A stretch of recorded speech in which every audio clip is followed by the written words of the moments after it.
Hi everyone, welcome to today's workshop on presenting at university. Really happy that you all are eager in learning more presentation skills. So let's talk about presentation. So about me, who am I? I am Eunice, a year 5 nursing student here in PolyU. You may think, oh, nursing student, you don't really know much about presenting it. Maybe you do about presenting your case in the hospital. What about in the university? But I do have some experience in presentation, so let me tell you about that. First of all, I was the president of the PolyU Toastmaster Club. You may know about Toastmaster Club just down the stairs. The booth is right next to F-Core entrance. So you may go there and learn about Toastmaster Club. Toastmaster Club is a public speaking club where it teaches you how to do impromptu speeches or prepared speech. I do think that if you wanted to improve your presentation skills, go there, sign up as a member, and attend their workshops and webinars or any kind of sessions that they're holding. That would be great. And then I hold some workshops here at this BC 401. This is an interview, I think, that I did with a main vocal of a band called Janus Pre. It was quite some years ago already, but. And then I hold some workshops, again, Toastmaster Club here in PolyU. Did some emceeing as PolyU Career Fair. It was last year, yeah. Did some representative jobs here in PolyU as well last year. Okay, yeah, that's another emceeing job with my MC partner called Alan. He graduated already though, but I'm still here. I don't even know why. And again, summer workshop here in ESP.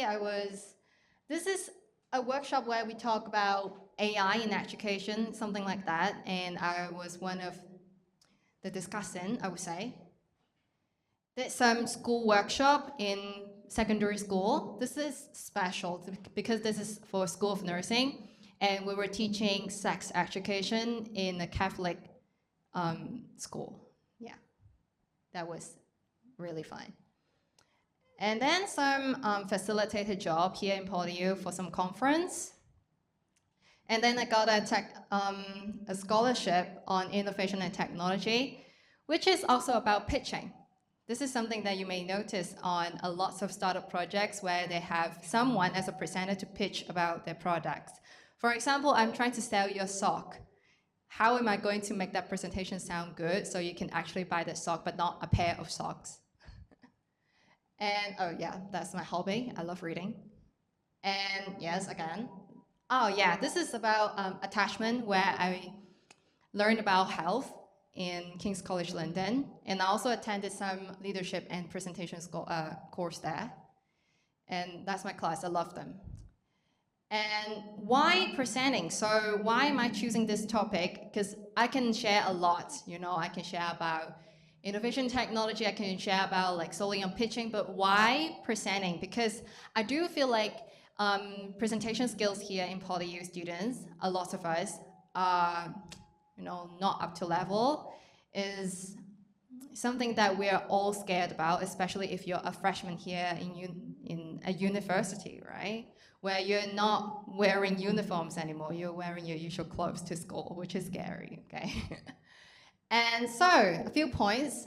First, presenting in academic environment in university. You do a lot of presentation. Any of you here is a freshman? 1, 2, 3, 4, a lot. Any of you that you're scared of presentation, in any means of presentation that you're scared of it? Oh, then why are you here then? 1, 2. I'm an introvert too, so I do understand your pain. Also presenting your research results on the conference. Anyone that you wanted to be a researcher, like 2 or 3 or 4 years later, I actually do want to be a researcher. I didn't want to be one until like 2 years ago that I got an A minor in nursing research. then all of a sudden I feel like, oh, actually I can do research. But when I'm doing my final year project right now, I don't want to be a researcher anymore. Ouch. But you do have to present your research result on some of the conference if your result is big enough for something. For example, if you're trying to make a certain protein that may cause cancer go disappear, then you still have to present your result in front of thousands of people, no matter how great your knowledge are. So at the end of the day, no matter how good you are in certain thing, you still have to present. And then presenting yourself to an interviewer. This is a lifelong skills, for presenting. Whenever you're like me, I have near 5 students, which means I have to get into the job market soon. I'm not going to be a nurse, I'm just telling you. So which means I'm not going to have the VIP pass just to get a free job without any interview. In Hong Kong, nurses don't really have to interview, right? Because we're doing 1 to 10 patients. Why do you need interview to be a job, to be a nurse here in Hong Kong? But I'm not going to be one. So this is still important to me, presenting myself to an interviewer. I do believe some of you, like maybe in business, anyone in business here? 1, 2, a lot. Anyone in business and finance is the same, right? Maybe it's not.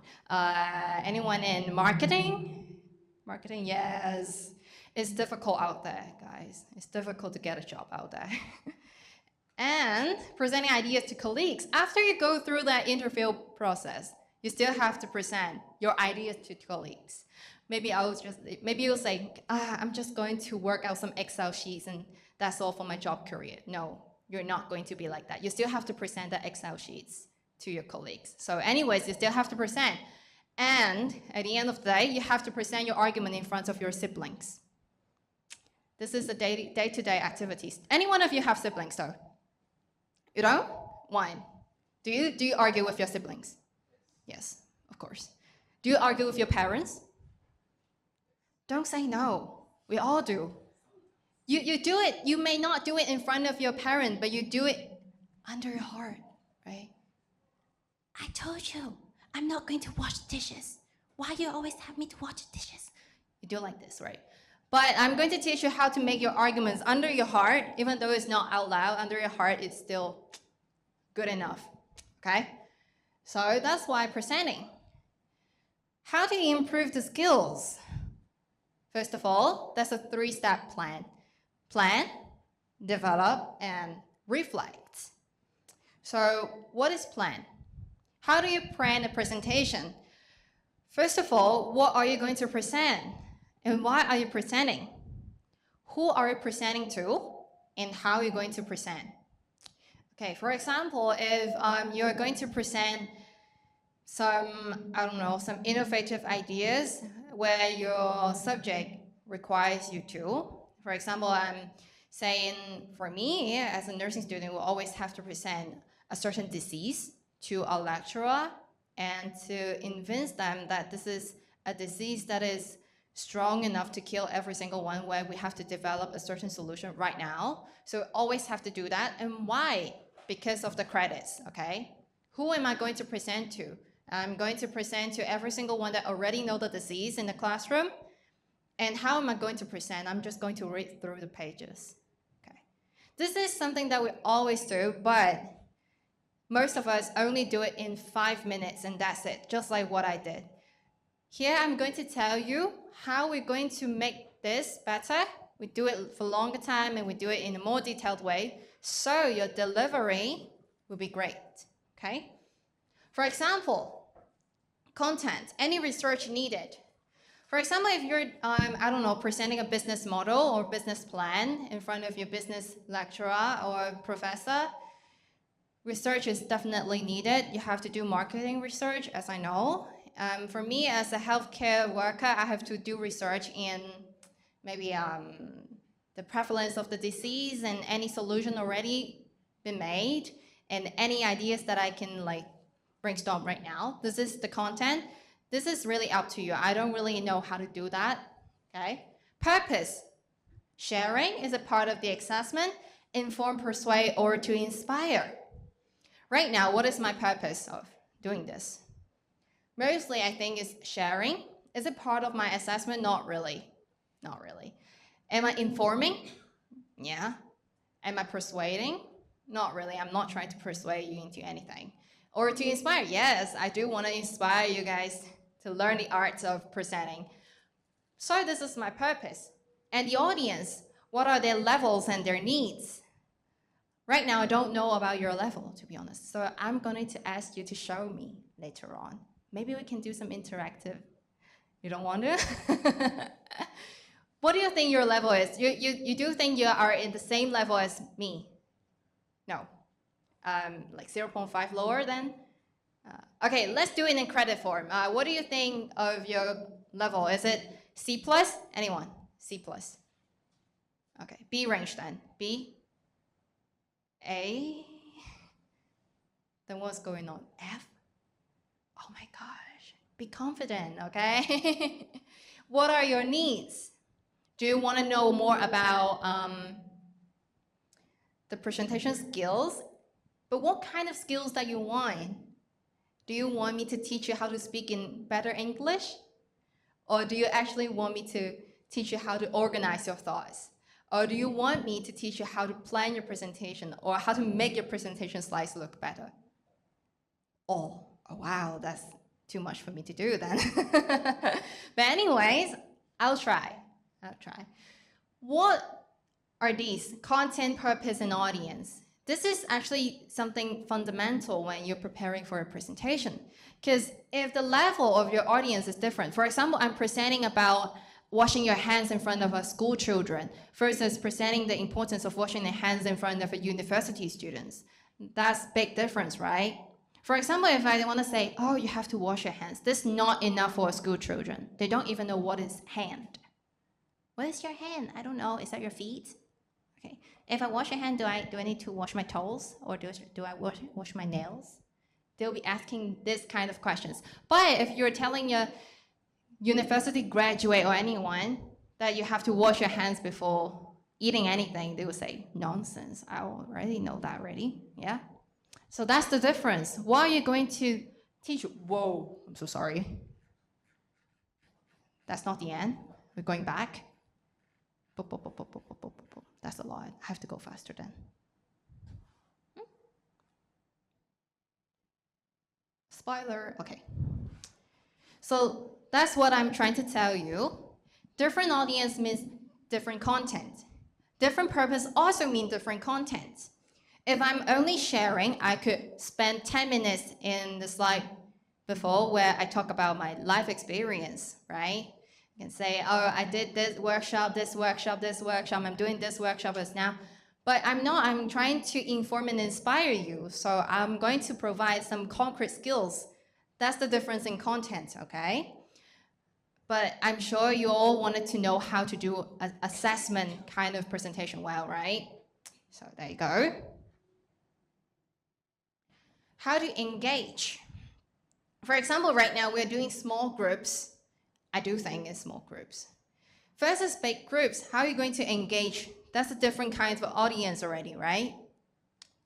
Interactive methods, questions, and sharing. Like me, I did share some of my experience to you all. How did I do sharing in workshops, in interviews, in conferences? What kind of questions did I just ask you all? That's some example as well. How do I interact between small groups versus big groups? You're going to ask questions, you're going to point the mic. Are you going to do that?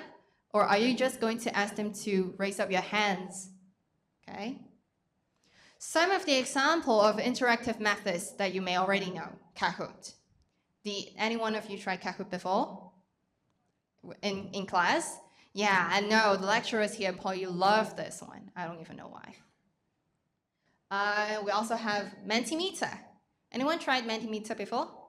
It's actually really similar to Kahoot, but it's in a more professional outlook. And we also have Quizizz. I don't know how to pronounce that word, but Quizizz, I would say. It's also very similar to Kahoot. It's all question-based, game-based, where you can ask questions without people actually having to open their mouth and spit out the words. But I'm just gonna say boring. These are boring already. Any new alternatives? Every single one played these games already. We have this one. This is called Miro. How it works? It works like a whiteboard, I would say. It's for brainstorming ideas. What I've been doing is I'll be setting up a Miro board. I put up questions there, and I will ask my classmates to input their ideas into that Miro board. So at the end of the day, they can actually take something back. You know, they already have a whiteboard with their own ideas and other classmates' ideas, and they can do revision on that. That's nice, right? Another similar software called Mural is actually really similar, but to me is different because this is more about within a team. For example, if you're trying to develop a presentation, you can use Mural where you brainstorm with your team instead of doing presentation in the classroom and ask them to do Mural. So I think that's two different approach. Other key points to note. Visual aids, style, equipment, presentation means time constraint and deadlines. For example, when you're talking about visual aids, are you going to give out handouts?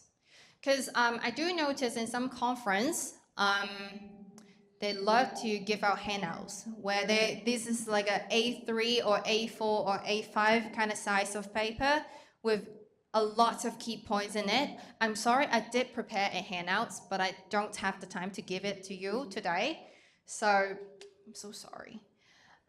Posters. If you have been to conference, you'll notice there are scientific posters where it is a big kind of poster with like A3 paper. Every single word, the fonts are like 8 size and a lot of information packed into it. Maybe you're going to present it that way one day. Or slides, just like what I'm doing right now. Or styles, is it formal or informal? Most of the time when we are presenting at a university, it's always formal.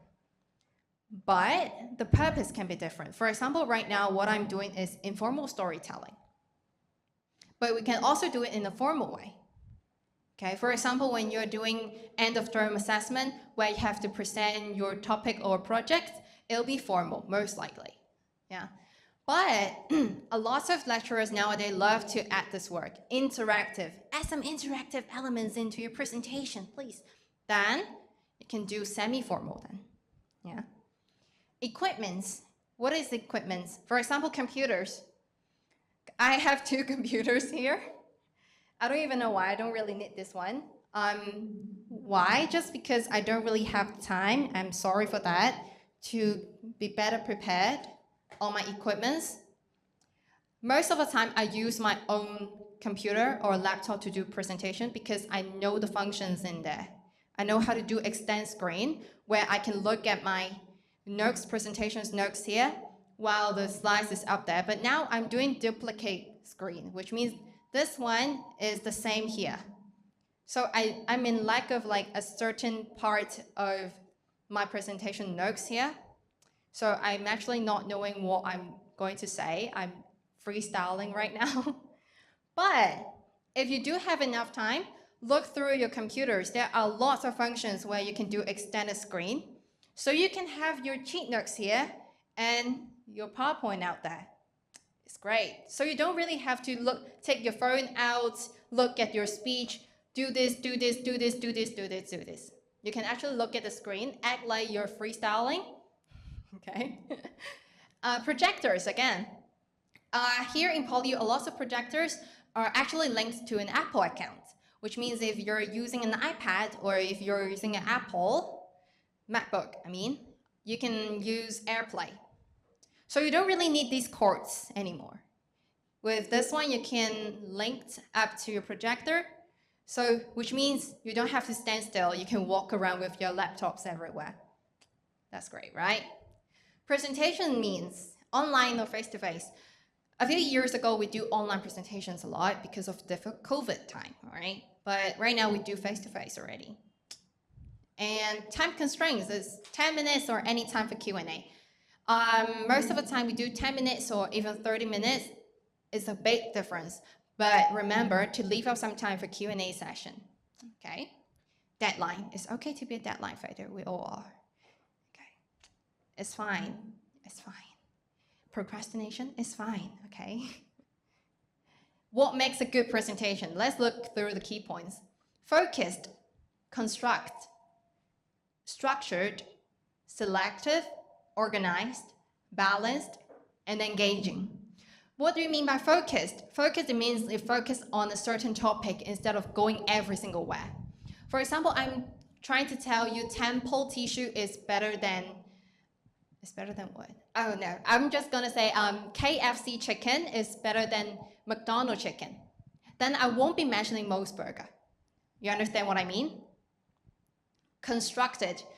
Again, if I'm doing KFC versus McDonald's, I'm going to be only focusing on the quality, the prices, the taste, and the feedbacks, and that's it. I'll be split it into 4 parts instead of going every single way. One part I'm going to talk about the prices, and then next time I'm going to talk about the quality, and next time I'm going to talk about my experience. I won't be doing that. I'm going to make it constructed. But what I mean by structured? Structured is more about how do you structure your flow? Are you going to start with an experience where you had a terrible chicken in KFC? Okay. Are you going to start with some concrete arguments? Or are you going to start with a rhetorical questions? These are the structure that you may look into. Selective. What do I mean by selective? It means select certain topics instead of covering every single aspect. Just like what I've said, I will be only focusing on quality, price, experience, and I think I lost something. But anyways, I'll be only selecting these aspects, right? Which means I'm not going to cover every single part. Remember, covering every single thing is not a good thing. Be short and concise. You're not trying to do quantity over quality, okay? Organized. Again, something similar to constructed and structured. Be sure that your speech is organized. For example, I'm not going to say, I love KFC, but at the same time, I hate KFC. You're getting people confused, okay? If you're trying to bring out this dilemma, make it clear, okay? I love KFC because the taste is really good, but I hate KFC as well because the hygiene there is really bad, something like that, okay? And balanced, don't make one part bigger than the other part. For example, I'm not going to put 10 minutes into the quality of KFC versus McDonald's and put 2 minutes into the prices of KFC versus McDonald's. I'm going to make it 4 minutes and 4 minutes, okay? And engaging, yeah? Just like something that I've mentioned already. Kahoot, Mentimeter, Miro, Miro. These are some interactive methods that you may look into if you don't want it to do handing mics or raise up your hands. Okay, so let's look at a bad example of presentation and try to drop down some notes where you think this presenter can improve on, okay? Great. If you don't have your pen and paper, you can do it in your mind. I don't really mind. Hello, everyone. Welcome to Public Speaking. Today's first presenter is Ranjit, and I would ask everyone to give him their full attention. Chantal, could you dim the lights, please?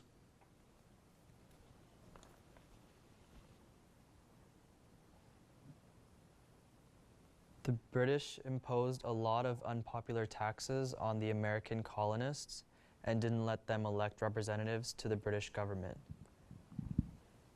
In retaliation, the Americans started to boycott British goods. In 1773, Americans in Massachusetts dumped a shipload of British tea into Boston Harbor. This became known as the Boston Tea Party.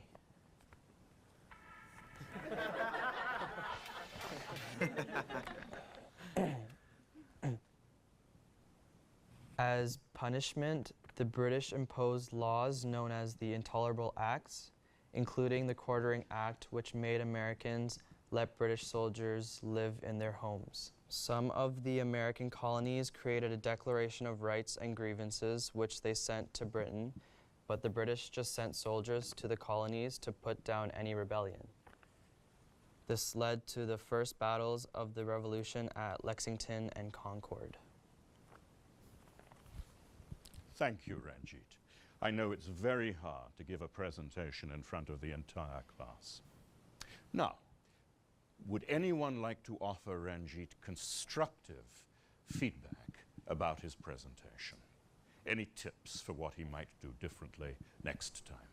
For example, were you all able to hear what Ranjit was saying? Not really. He needs to speak louder and face the audience. Yes. Great suggestion. Anyone else? He was reading from his paper, so it didn't feel like he was really talking to us, you know? Exactly.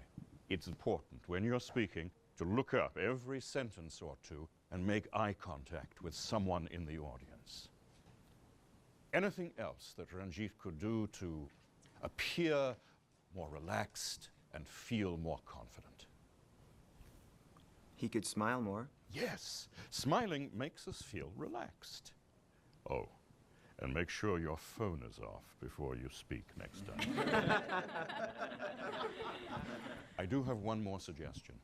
To connect with listeners, it's a great idea to use a personal story or experience as an example.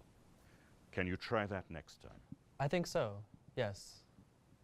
Next week, Okay, so after watching this bad presentation, what do you think about his presentation? Anything that you think, apart from all these feedbacks that are provided from their classmates, what do you think about this one? Anyone?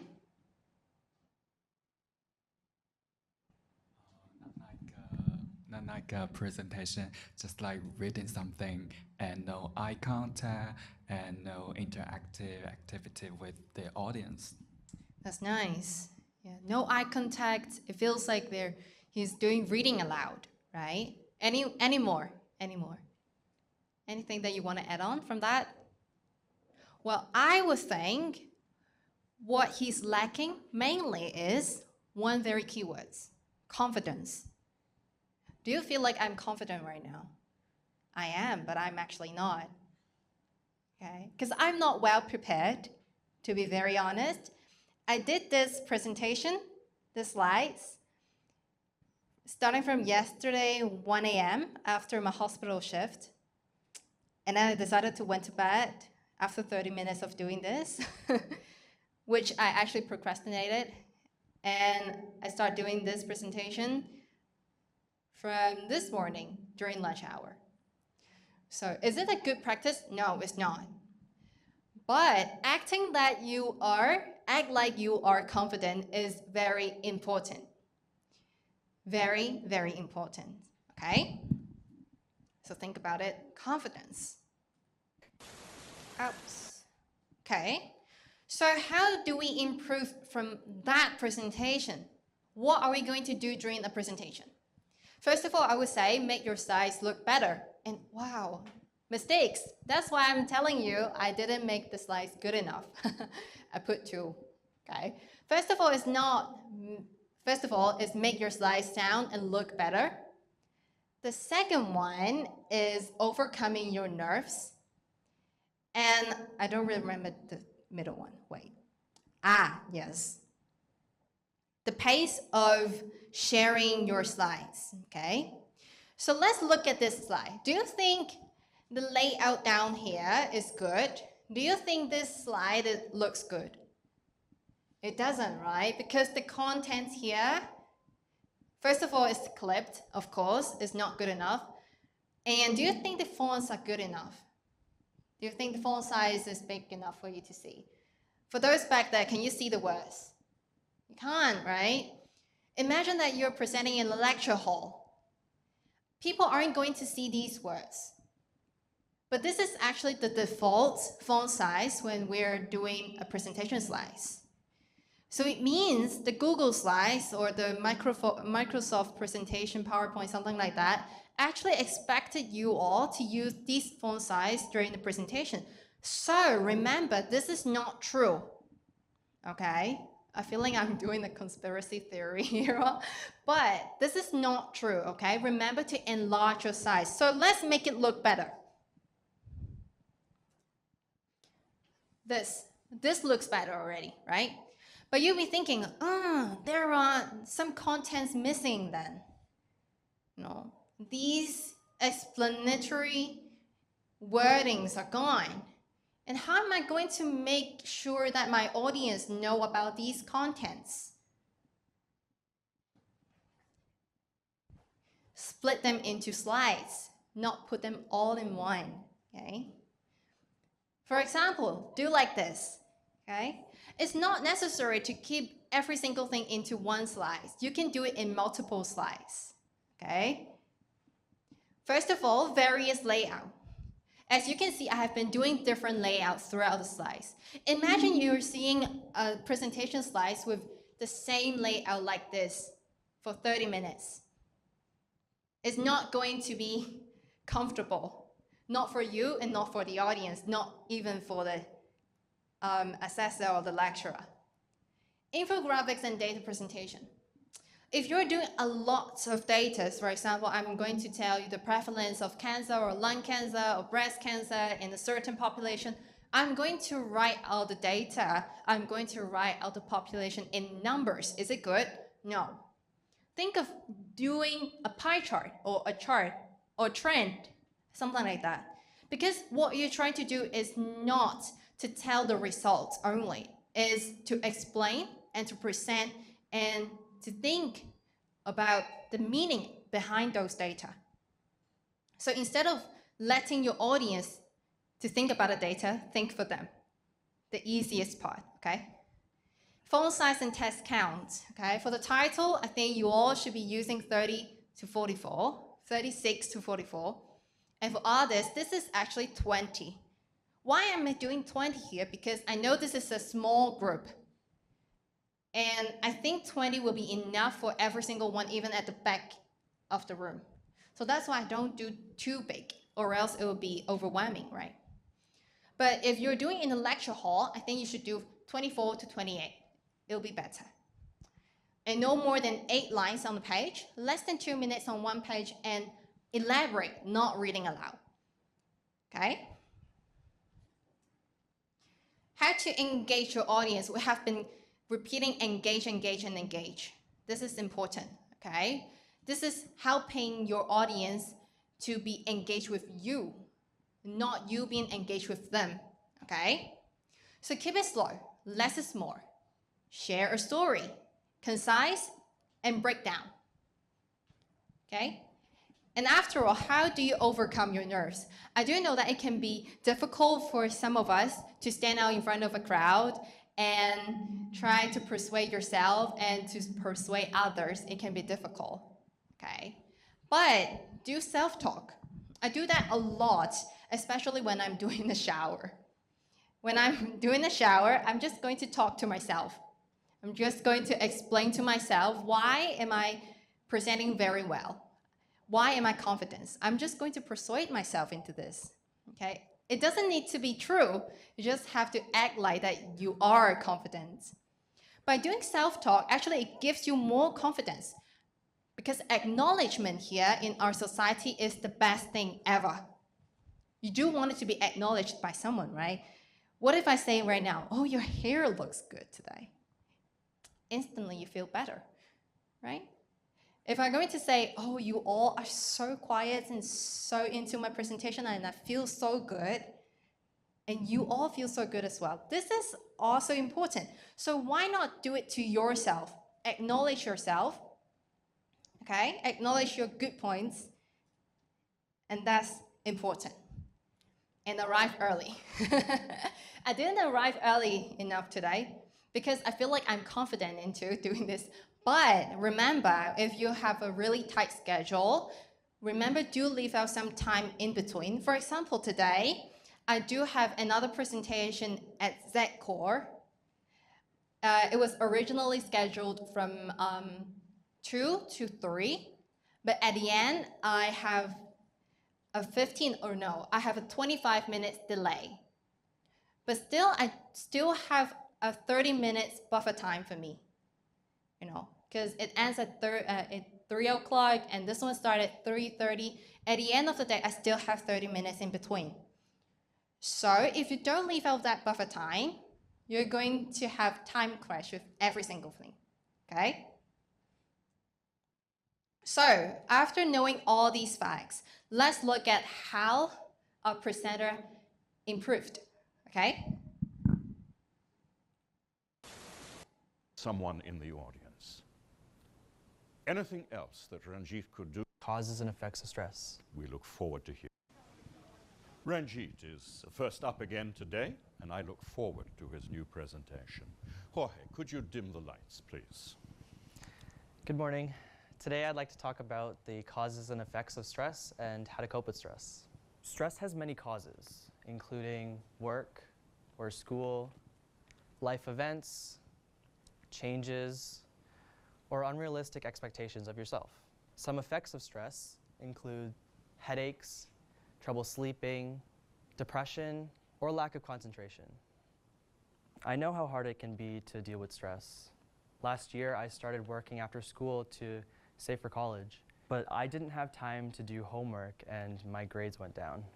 I had trouble sleeping, I only ate junk food, and I stopped hanging out with my friends. Fortunately, I was able to talk with a school counselor to manage my stress. She suggested that I reduce my hours at my job, eat healthy foods, and get some exercise. So I literally started walking home from school and bringing my lunch. I also asked my teachers for extra help. Now, I feel better. It's important to recognize when you're stressed and to ask for help. Thank you.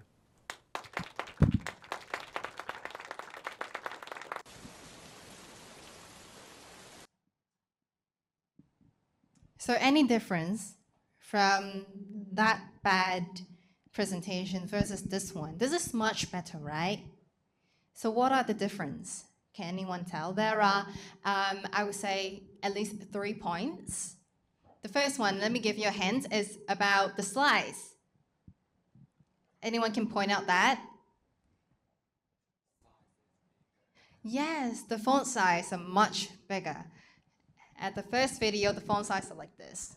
You can't even see. And this one is much bigger with less information. What I've been saying is less is more. So that's something. And other thing, do you have any ideas? Smiling, right. I don't even know if he is stressed or not, but from the look of it, it doesn't look like it. He's smiling and he's relaxed, okay? How you can make yourself relaxed during the presentation? Better prepare. Well prepared, know your topic, know more than your assigned topic. It can really, really help, okay? Other things? He talked about his own experience. This is also important, okay? Sometimes I love using a story to lead my audience into the topic. For example, if like this one, if I'm trying to do a presentation on presentation, I'll be telling my story about me presenting in different aspects of life. Yeah. If you're telling a story on promoting a certain product, I might be telling you some of my problems that I encountered in life and how this product actually changed it. Something like that. Use an experience, or not your own experience, but someone else's experience, or something that we all encountered. So it feels like we are experiencing all together. Okay. So the last part of planning or working on improving your presentation skills, remember there are 3 steps: plan, develop, and reflect. This is reflect. Reflect on your presentation. What went well? Okay? Not focusing on what went really, really bad. Okay? Focusing on the nice stuff. Okay? Remember, acknowledge yourself. Work on the feedback that you received. Some of your instructors or lecturers may actually tell you how did they think about your presentation. And remember, jot this down and improve on the next step or on your next presentation. Any support needed? For example, if you don't know how to work on a Google Slides or how to make a Google Slides look better, look for supports. Ask opinions from your classmate. Maybe some of your classmates are really, really good at designing a slides. Maybe you can ask my opinions, ask instructors' opinions, ask your classmate opinions, all these. These are your support system, okay? Ask for their help. And at last, develop an action plan, okay? This is difficult for someone who procrastinates. But as long as you develop an action plan, it means that you're writing down the parts that you are not doing good enough or the parts that you are doing really, really great. And how do you develop from that? Okay? It doesn't really mean that you have to follow that action plan. What I'm saying is to develop an action plan. As long as you write something down, it means that your brain is thinking about that already. Okay? It has a mental effect, and it will really help you to think about these points during the next presentation. Right? And this is an example on how you can make an action plan. For example, feedback planning, visual aids, delivery, points to notes on these aspects and what to do next. By writing an action plan like this, it can really help to improve on your next presentation. So, someone famous. I always love to put a quote on the last page of my presentation to make it feel like my argument is well supported. But this time I can't find any quotes, so I'm just gonna put someone famous here. I'm pretty sure someone famous has said this thing, okay? So now you're in front of the class. What are you going to do?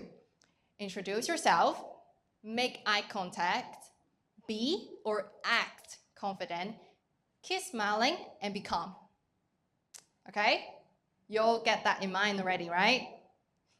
So that's all. Thank you! Please fill in the survey here.